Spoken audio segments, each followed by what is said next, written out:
Hey everybody, I don't know about you, but as you've watched out over the world, the war in Russia and Ukraine is not just isolated to Eastern Europe. It's spread all over the world, and you can see it in market instabilities. You can see it here. People who do not think that that war is affecting you, all you got to do is look at gas prices. You look at your food prices. You see the global change that has happened. But you know something that's also affected investments as well. And I've said all along, legacy precious metals is your navigator. They're the ones that see you through to get to the next level. The good news about this is, even with market volatility, market instability, you've got options. And gold prices are rising as investors turn to gold. And gold presents a hedge against this inflation and that protects you against the weakening dollar, which we are seeing. Legacy Precious Metals is the only company I trust to deal with gold and silver and the other precious metals. You need this investment. You need this as part of your portfolio to keep you buffered from what we're seeing in the world, war and volatility in the market. This is where you need to be. Call Legacy Precious Metals today. Be proactive about this. Get on board with it. Call them at 866-528-1903, 866-528-1903, or you can download their free investor's guide at legacypminvestments.com. legacypminvestments.com, your navigator in a volatile world of investments. Do you want to listen to a podcast? By who? Georgia GOP Congressman Doug Collins. How is it? The greatest thing I have ever heard in my whole life. I could not believe my ears. In this house, wherever the rules are disregarded, chaos and mob rule. It has been said today, where is bravery? I'll tell you where bravery is found and courage is found. It's found in this minority who has lived through the last year of nothing but rules being broken, people being put down, questions not being answered, and this majority say, be damned with anything else. We're going to impeach and do whatever we want to do. Why? Because we won an election. I guarantee you, one day you'll be back in the minority and it ain't gonna be that fun. Hey everybody, it's Doug Collins. Welcome back to the podcast. I'm excited today to have on a good friend of mine. He is just one that I've grown to admire. I got to know him years ago out in the eastern part of Colorado, where if you ever go out there and he offers you a steak, be very careful about that because it could come in the form of a hamburger. But Ken Buck, a congressman, is just one of our solid stars up in Washington, D.C. right now. I served with him on the Judiciary Committee. We've been together on a lot of different things. And Ken Buck joins me today. Ken, thanks for being a part of the podcast. Well, thank you, Doug. And it was actually chop steak, but it was still steak. It's just the way, well, it sort of goes back to us saying, Ken, and you know, you travel a good bit with candidates and all. I'll never forget going out the first year, or was Don Bacon's first year running in Omaha. And they sent me out there. I was the chair of the vice chair of the conference. They said, Doug, you need to stop by here on one of your stops, see if you can help him out. He's military. So I go out there and I said, Omaha, I can surely get a good steak there. I said, after the thing, I'll go. And the young man from the NRCC, who eventually worked for Don, said, I told him after one of the events, it was like 7:30 at night. I said, okay, just get me to a good place to eat. I've got to fly out tomorrow, so just give me that. I said, you got to know some good place to have steak here. And he's real quiet for a few minutes as he's driving me. And then all of a sudden he says, Congressman, I really don't know any good steak place. He said, how about Outback? And I said, really? I'm in Omaha and you're taking me to Outback Steakhouse? Really? Anyway, Don made up for it a couple of years later. We went to a really nice one there. But how's things in Colorado? Let's first off, Colorado's election. The Senate race is, tightening up out there, which is a good thing. What else are you seeing out in Colorado right now? Doug, Colorado has moved left dramatically in the last 20 years. When I got here, we had a Republican governor, 2 Republican senators, both houses of the legislature were Republican. I shouldn't say when I got here, but soon after. We Republicans really were dominant in Colorado. And we still had a balance in terms of what the legislature did. But it changed. It dramatically moved Democrat. And what we're fighting for now is a statewide office. We need to win either the U.S. Senate race, the governor's race, or Attorney General, Secretary of State, Treasurer, something to make sure Colorado has a Republican presence. Cory Gardner was a great U.S. Senator. I was fortunate enough to take his House seat, but a great U.S. Senator. And what I see in Colorado is I see a lot of common sense voters, especially in my rural district. But I also see a lot of Californians who have moved in and have just reinforced the left-leaning nature of the state. Right. You're seeing what in Colorado, you're seeing a lot of what we see in some other states. I was just in Illinois just the other day. I was been in Seattle a couple weeks ago. And what we're seeing is this idea that the bigger cities are dominating because of population growth. Denver, Colorado Springs, Boulder, those areas. And they're what kills me is they're leaving these other states because they don't like where they're, the stuff that's going on. But yet when they get there, they're voting for the exact same thing that they left.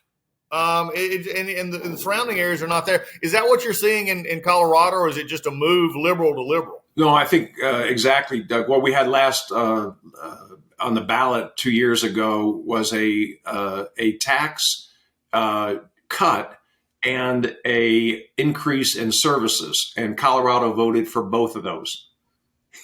Right. Unbelievable. You're going to reduce the tax burden on people, but you're going to increase the services that people get. And there was just a disconnect. Well, why can't we do that? So at some point, right now there's COVID money in every state. And so the federal government has just flushed money out of DC. So no one's really feeling the pain of bad policy decisions, but someday Colorado will feel that. Well, and that's true, and that's one of the things that was just brought up in Illinois. I mean, they brought up they put down a tax increase, but yet they're covering their deficits in a lot of states. California, New York, Illinois, will be Colorado. They're covering some of that spending deficit with the COVID money, and the COVID money is going to be gone. And I think that's going to make now redistricting in Colorado. How did that affect? Because again, you get outside the cities, you got districts like yours and others. Are y'all staying put? Did y'all lose seats? What's that like out there? So I think most Western states except California gained a seat or stayed even. Colorado gained a seat, and so they actually took away part of my district, and it's really my family heritage area, and so it hurt a little bit. But I still have a strong district, and the new district, the 8th congressional district in Colorado, is a fairly even district. I think it's a D+3 district, but with the tailwinds that we're getting right now, it's a very competitive race. I think the Republican will win that race, and we'll have a 4-4 split in our congressional delegation. That'd be great. Of course, y'all have the governor out there that you and I both served with, and you've had to live under his governorship, Jared Polis, out there. Did he? And I sort of know the answer to this, but for the podcast listener, did he get any better coming out of Congress and going to the governorship, or did he just get worse? I think in fairness to Governor Polis, in the first year or two, he was far more left than any governor in Colorado's history. He basically shut down the oil and gas drilling in Colorado, which is huge in my district. His husband is an animal rights activist, and he wanted to have a no meat day. And so we had a meat out where everybody wasn't supposed to eat meat. And of course, you couldn't count the number of barbecues that were going on around the state in protest of what the governor was trying to do. But he handled COVID. And here's the problem with looking at governors in relation to how they handled COVID. He handled COVID better than New York, than Michigan, than some of those states. Not as well as Florida, Texas, some of the Republican states, but not being the worst on COVID really gave him a pass on some of the negative campaigning and negative ads that we could have had here in Colorado, which was great. He basically said, look, we've got a vaccine. If people want to take it, they can take it. If they don't, they do so at their own risk, and let's move on. And that was popular. Yeah, I can see that. Well, it's interesting that the meat issue, the hunting issue. I mean, because Colorado has some of the best hunting in the country with elk and everything else. So I'm sure that didn't play very well. And then of course in your district, you have a lot of cattle. You have a lot of especially that kind of issues raising out there. So yeah, I can see how that wouldn't play very well. No, it went over like a lead balloon, and I got to tell you, it really energized because a lot of people in rural Colorado, rural America, feel like we're being attacked. They're going after our gun rights. They're going after various other issues that are important to us. Energy being one of the top issues in Colorado that people are disappointed about. But as you said, the population is in the Denver metro area. and they don't feel the pain of losing jobs because the oil and gas companies are leaving to go to North Dakota and Texas and Wyoming and other states. Right. Well, let's move back to D.C. a little bit. One of the things you mentioned, it was interesting you should say that the winds, especially in that new 8th district out in Colorado, the overriding arch of wind that is blowing out of Washington, D.C., the Joe Biden administration, people are feeling this in their economy. They're doing it. Also immigration. And I know you've spoken out a lot about this. And really now, anywhere I go, immigration is no longer a border issue. It's just something everybody has to deal with. How are y'all seeing it there in Colorado, and what are you expecting out of the Congress, especially with Mayorkas, who has just completely abdicated his responsibility? Yeah, I think Mayorkas is just a national disgrace, and I don't know how else to put it in terms of respecting another human being. But he just has completely undermined the rule of law and undermined the purpose of having a border patrol and a immigration system in this country. I think what you're going to see, one, I think we win the majority in the House. I think it's pretty clear. Most prognosticators are suggesting that we win up to 30 seats in the House and have a large majority. I think what you're going to see is a lot of oversight with Mayorkas. He might as well have his own parking space near the Rayburn building, because he's going to be visiting a lot and having to explain what he's doing. My guess is that he probably resigns sometime in 2023 because the heat is just going to be too much for him in that area. But what I see in Colorado, I see school districts that are anywhere from 20 to 40% monolingual Spanish speaking in K through 5. I see a criminal justice system that has warrants and failure to appears in court as a result of loosening the criminal justice system by the governor, and the immigration system where people can just go out and get new IDs, move to another state, and continue to do their work. I see a hospital system, a healthcare system that is strained as a result of illegal immigration. So really, what's going on at the border affects every state in this country. Maybe not Alaska and Hawaii so much, but every other state in this country. And it's something that I think that we either deal with very quickly, or we're going to have a generation of ramifications. Well, and that's one of the things you're seeing in Kenny, and I think it's so important. We don't typically, this Biden administration, frankly, and again, I've talked about it a lot in different areas and everything else. It's not just the fact that they're crossing the border. It's not just the fact that they're going other places. It's the secondary and third effects, if you would, of education, healthcare, these kind of things that, we're seeing, and they affect rural districts like yours. They affect, the urban districts. When do you think, and again, we go back to this idea, well, they're just letting them in. It's intentional. They're letting them in because eventually they want to make them voters and all this kind of stuff. But I'm going to take it a different step, and you've seen this a little bit. We're seeing in this election cycle, we saw it in last election cycle, Hispanic voters who are eligible citizens to vote are voting more and more Republican because they're turned off by this. At some point, do you think the Democrats will actually see what's happening here and come back to a moderation, or do you just see this continuing? It's a great question. I don't really understand the motivation for having an open border. It really baffles me, because the Democrats say they are the party of the working class, and the working class wages are being suppressed as a result of illegal immigrants coming in and taking jobs and creating a competition that drives down wages. So at some point, you would think the labor unions and the other constituent groups from the left would start to object and force an immigration system that works. I'm not opposed to immigration. You're not opposed to immigration. We're opposed to illegal immigration. We're opposed to immigration where we don't put the country's interests first.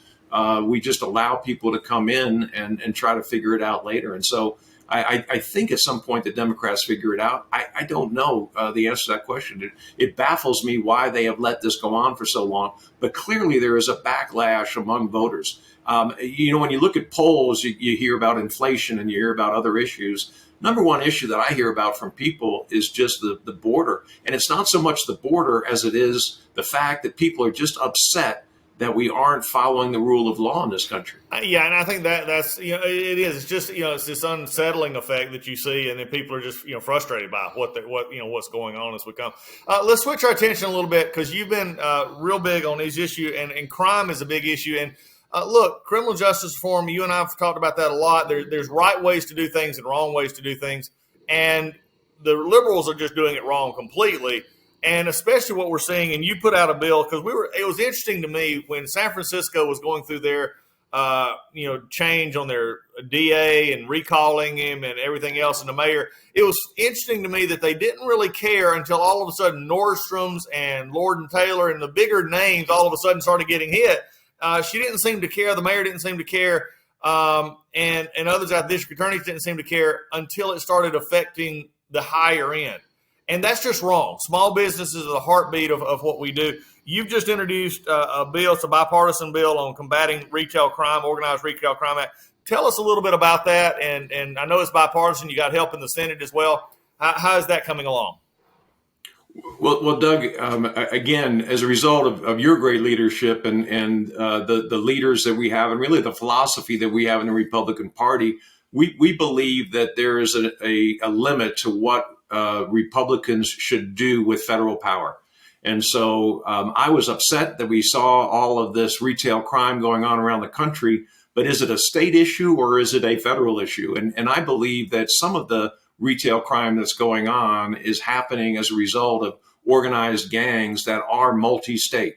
And therefore, the federal government has jurisdiction. And so I was interested in a bill that dealt with the multi-state aspect of this problem, leaving up to the states, 3 individuals that run into a store, grab as much as they can and leave. That's a state crime. It should be dealt with by the city, the county, the state. But insofar as we have retail crime where goods are being sold across state lines or where it's being organized across state lines, I thought it was important that the federal government did everything we can to support that effort. Well, one of the things is there now I thought of is it became, they were just trying to blame this on, either, poverty or just, random acts. And the problem is what you just pointed out. These were not becoming random acts. The gangs were actually doing this. And then you were seeing the products being sold on eBay. I mean, it was just or social media. So it was definitely this organized element to it. And again, I think, don't you see this actually playing into what we're seeing in many of in the voting patterns of this election cycle? That there's several areas that voters want to come into. One, they want to be economically safe. Number 2, they want to be physically safe in their environments and being able to walk around. And we're not seeing that right now. No, I think crime is a big issue. It's a particularly big issue in the urban and suburban areas. Frankly, if someone ran into a store in most of the towns in my district and tried to grab a bunch of property and leave, there would be some type of violence that would result. And that's because store owners have a very small margin and they can't afford to see their livelihood go away like that. And so what happens in the big cities doesn't happen in many parts of rural America because there's just a different attitude and police respond more quickly. And police, frankly, are going to use the force necessary to take down bandits and enforce the rule of law. So I think that the suburban voters in Colorado, we've got this area around Denver, Jefferson County, Arapahoe County, Adams County. And as those counties go, so go the statewide votes. And those voters are fed up with having to drive into Denver. They see, a mile or two of homeless tents. They see the crime. They experience the crime. The police are doing a great job in Denver, but their hands are tied behind their backs. And people see that and they're reacting to that in this election. Yeah, I'm going to bring up a topic, and we've talked about this a little bit, but I just love to hear your perspective because you've been in, prosecuting, you've been in law enforcement, working with law enforcement out there in crime in Colorado for years. Do you see any of this? Because I think this is a conversation we're going to have. I'm not sure Colorado did it right. I'm not sure California did it right. I'm not sure some say, but this issue of marijuana, this legalization that we're looking at, the homeless issue that you talked about, the others that we're seeing, did that, and I'm not sure how to put this, did it precipitate it? Did it encourage it? or did the legalization, both recreational and medical, really have a difference in what you're seeing here, or is it actually something that is a problem? It's a great question. I don't have a great answer for you, Doug, because I don't think there has been the analysis and the gathering of statistics that's necessary to make that decision. I went to Texas to go hunting with a group of folks, flew into Austin.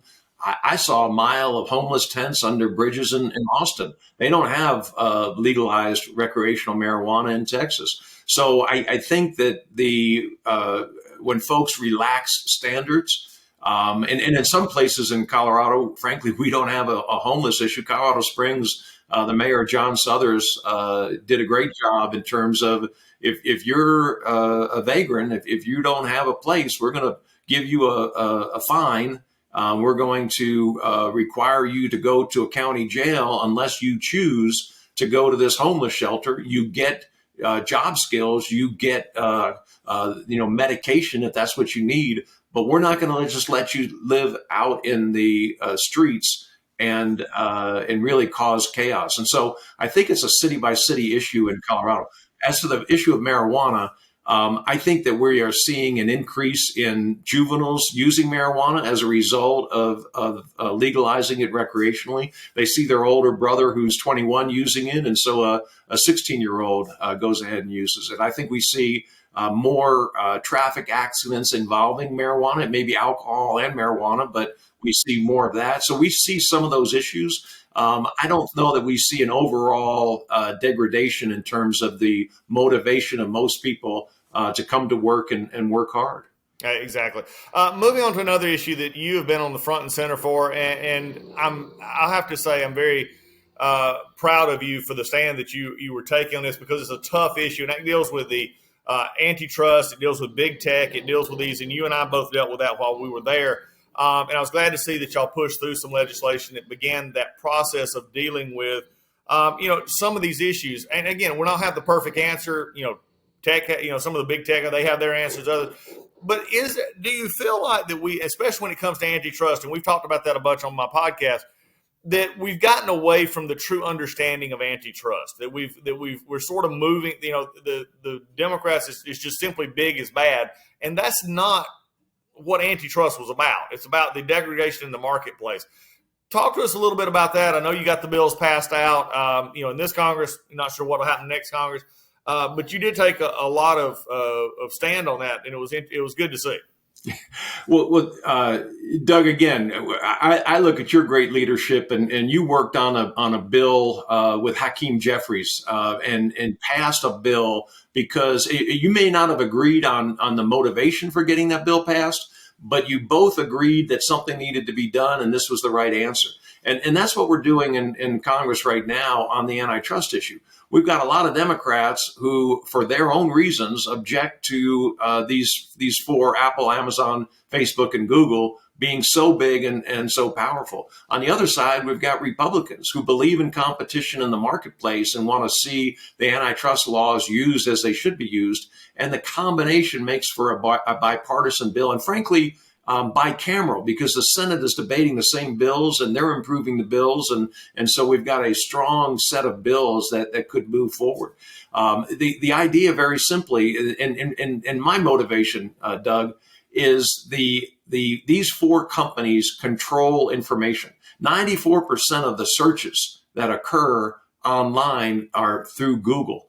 When Google decides they want to put negative information up on Donald Trump and positive information up on Joe Biden, they can do that, and they can influence the vote in this country.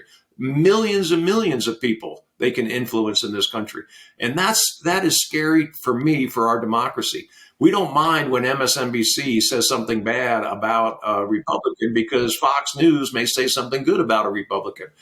There's competition in cable news. There's competition with newspapers, Wall Street Journal, Washington Post. There's not competition when it comes to searches or when it comes to social media like Facebook. We need that competition. And people own their search history, not Google. They shouldn't be able to sell that advertising without you getting something for that. So there's a lot of issues that come together here, and it's very complicated, but it's necessary to have competition in the marketplace.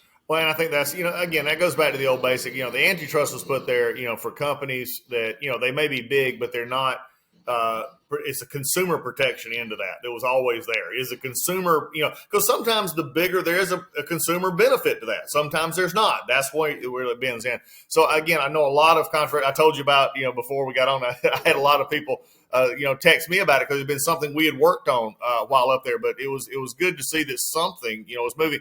That brings me to an interesting point, Ken, as we're talking about the new Congress, which I agree with you. I've been saying for about 6 months, 225 to 235. I've now upped that to maybe 240 if you get another 5, depending on how the seats flop. But you and I have both been there when we sort of had those same majorities. And getting stuff done is always a difficulty. What do you see coming up in the next, few months with the new majority, with leadership? Do you sense any difference? Do you sense some good stuff coming? Where do you feel right now? Well, Doug, I think it's the first question is going to be answered on the evening of November 8th. How big is the majority? If we have a large majority, I think Kevin McCarthy is Speaker, and I think that we have an agenda that he has set, and I think we'll move forward on that agenda. The other issue that's going to be settled on the evening of November 8th is, do we have control of the Senate or not? And if we control the Senate, and I say control, if we have a majority in the Senate, there's a chance that bills will get passed in the House and be considered in the Senate. We definitely won't have 60 votes in the Senate, but we may have 51 and be able to control the chairmanships and the agenda in the Senate. And so those two things I think are really important. We can do oversight in the House, but we can't pass legislation without the Senate. And then, of course, we've got President Biden in the White House, and we've got to get President Biden or someone to tell President Biden what to sign and what not to sign. So there are a number of factors that go into what kind of legislation is going to be passed in the next 2 years. What we need to do is to make sure the American people understand the stark contrast between conservative leadership and liberal leadership so that we get a Republican president in 2024, starting in 2025, and we get a Republican House and Senate. Then we can really get legislation passed and move forward. Well, Ken, I'm so glad you said that because I speak across the country still, going and helping out candidates and stuff. And one of the things that I get hit with all the time is, is there any difference? And I go back to say, look, folks, we've got to have candidates, and you just spoke truth. There's only so much you can do with a House if you don't have the Senate. There's only so much you can do if you have the House and the Senate, but not the presidency. And I think we've not done a good job of that in the past. I think we've over, and I still hear some of our members say we ought to do what we promised. Well, are you promising things that you can actually do? And I think that's another issue. I'm glad to hear. Do you think that's a sentiment of folks coming in, or because of the way we were treated 2 years ago, now y'all been treated for 4 years? Is there a sense of frustration on getting back at the Democrats and the Biden administration? How do you balance the two, Ken? Well, Doug, I think the key is to have leadership. Leaders have to understand that retribution is going to start a cycle that doesn't make sense. One of your fellow in-state legislators, Marjorie Taylor Greene, was penalized for things that she said before she got to Congress. Never happened before in the history of Congress. When the January 6th Commission was formed, the Republicans chose our 5 individuals for that committee, and Nancy Pelosi refused to seat 2 of those individuals. That's never happened in the history of Congress. So Nancy Pelosi has done some things that have really hurt the institution. I think our job is to bring back the credibility of the institution, not to bring it a step lower and have a tit for tat in this next Congress. Well, I think that's the thing. Look, you and I both lived through this, and I wrote a book. You made the book because you were such a great part of this sham impeachment that we had to defend and going back. And in fact, you interviewed me for a C-SPAN, which one of my favorite interviews I've ever done. It was just good sitting down with you. But I saw, and I'm glad to hear, like I said, you saying that, because you got to have the oversight. You got to push back. You got to, and I said this the other night. I said this breaking of rules has to stop. I mean, you got to get back to the point of you do it properly. And the Democrats just broke every rule, because they had an agenda that they wanted to push.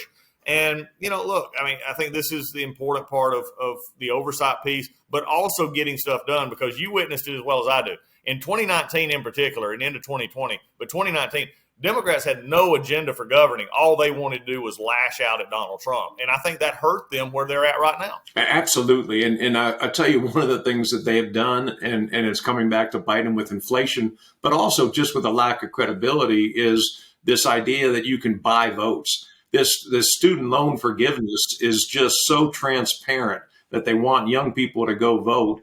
And America is reacting to that, and they're reacting to it in the supermarket and in the voting booth.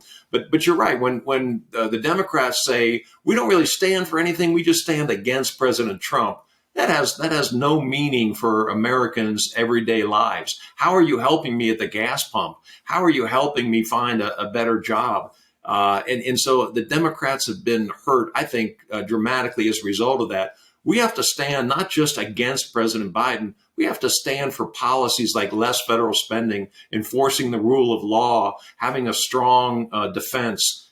Those are all things Americans agree with, and Americans will support if we show them that those are Republican values. That's exactly right. Folks, I'm often asking when I'm out traveling or on the show, are you confident that you got good leadership in Washington, D.C. that can actually do some of the things conservatives want to do?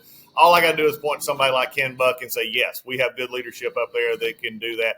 Ken, thanks for being a part of the podcast. We'll get you back on again. We'll continue this conversation because, again, it's always good to see somebody who has a thoughtful approach to being in Congress, but also willingness to express it as well. So, Ken, thanks for being a part of the show today. Thank you, Doug. And if you ever get back to Northern Colorado to campaign for me, I'll buy you a real steak rather than a chop steak. So look forward to it. You let me know, and I'll be there. We'll definitely do that. All right, folks. We'll see you again on the Doug Collins Podcast. Hey, everybody, MyPillow. I just wanted to let you know MyPillow is having the biggest sheet sale of the year. You'll have to help. You have all helped build MyPillow into an amazing company that it is today. And now Mike Lindell, the inventor and CEO, wants to give back exclusively to his listeners. The Percale bed sheet set is available in a variety of colors and sizes, and they're all on sale. For example, the queen size is regularly priced at $89.98, but it is now only $39.98 with our listener promo code. Order now because when they're gone, they're gone. You're not going to be able to get it. These Percale sheets are breathable. They have cool, crisp feel. They come with a 10-year warranty, 60-day money-back guarantee. Don't miss out on this incredible offer. There's a limited supply, so be sure to order now. Call 1-800-986-3994. Use the promo code Collins, COLLINS, or you can go to MyPillow.com, click on the radio listener square, and use the promo code Collins, COLLINS. Lisa and I sleep on these sheets every night. You will want to have them as well. They're a wonderful product. Go right now, either 800-986-3994, code word Collins, or go to MyPillow.com. Also use the code word Collins to get this discount. You will not regret it.